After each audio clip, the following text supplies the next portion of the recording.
अस्सलामुअलैकुम second year student. अच्छा बेटा, unit number 15 molecular theory of gases का आखिरी न्यूमेरिकल 15.10। तो आ जाइए बेटा पेज नंबर 15 पे एक दफ़ा फिर। आसान न्यूमेरिकल है, बहुत आसान है, एवरेज ट्रांसलेशनल काइनेटिक एनर्जी का है 15.10। चलिए जी, देखो क्या कह रहा है। Determine the average value of the kinetic energy of particles of an ideal gas at 10 Celsius and 40 degree centigrade. ठीक है, कह रहा है कि काइनेटिक एनर्जी की वैल्यू मालूम कीजिए किसी भी आइडियल गैस कोई दी हुई है उसकी 10 डिग्री सेंटीग्रेड पे और 40 डिग्री सेंटीग्रेड पे।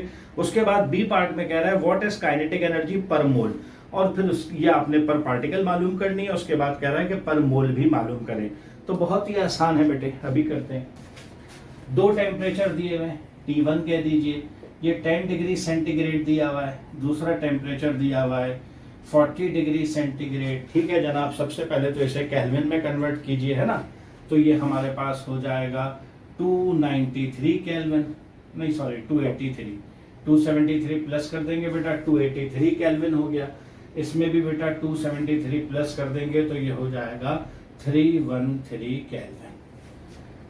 चलिए बेटे, ये आपके पास आ गए दोनों टेम्परेचर। अब आपको काइनेटिक एनर्जी मालूम करनी है। ये तो आप जानते हैं कि average translational kinetic energy is directly proportional to absolute temperature. ये टेम्परेचर ज्यादा है तो यकीनन सेकंड वाली काइनेटिक एनर्जी ज्यादा आनी चाहिए। तो चलिए इससे रिलेटेड जो काइनेटिक एनर्जी है वो भी मालूम करेंगे। एवरेज काइनेटिक एनर्जी 1 कह दीजिए, और इसकी भी मालूम करनी है। इस सवाल में बेटा कुछ खास नहीं है, कैलकुलेशन ही है। जैसे इससे पहले वाला न्यूमेरिकल था 15.9, वो बहुत कॉन्सेप्चुअल था। अगर वो आपका मिस हो गया बेटा तो लाजमी वीडियो देखिएगा 15.9 की।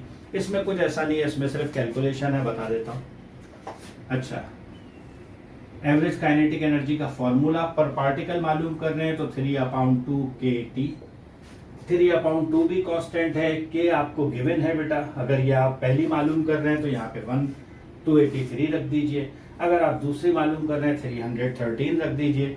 टेम्परेचर आपको पता है, टेम्परेचर आपने रख दिया, और ये आपको बोल्ट्जमैन कांस्टेंट पता है, बहुत सारे न्यूमेरिकल में इस्तेमाल हुआ। फिर दोबारा लिख देता हूँ 1.38 एक्सपोनेंशियल -23 जूल पर मॉलिक्यूल पर केल्विन।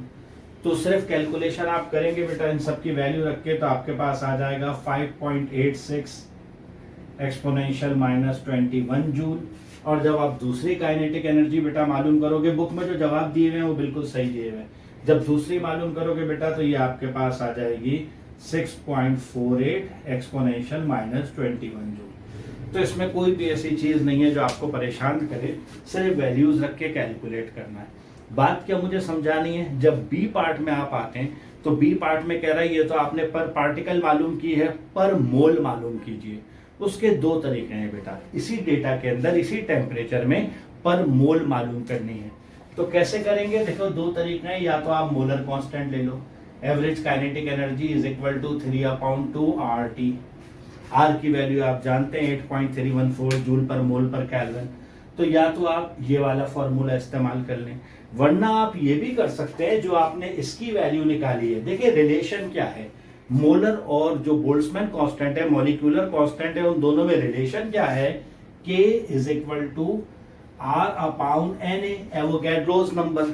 तो ये जो आपने बोल्ट्जमैन कांस्टेंट वाला रिजल्ट निकाला है, इसे अगर आप सिर्फ एवोगैड्रोस नंबर से मल्टीप्लाई भी कर देंगे, 6.022 एक्सपोनेंशियल 23 मल्टीप्लाई भी कर देंगे तो फिर आपके पास पर मोल आ जाएगी। बेहतर ये है एग्जामिनेशन पॉइंट ऑफ व्यू से कि आप ये फॉर्मूला अप्लाई करके पूरा कैलकुलेट करें। लेकिन आपको बता रहा हूं कि आपके पास अगर पर पार्टिकल रिजल्ट है, आप उसे एवोगैड्रोस नंबर से मल्टीप्लाई कर दीजिए, वो खुद ब खुद पर मोल में कन्वर्ट हो जाएगा। ठीक है बेटा, न्यूमेरिकल कंप्लीट हुए। अब अगली वीडियो में आपके साथ होंगे CRQs के साथ।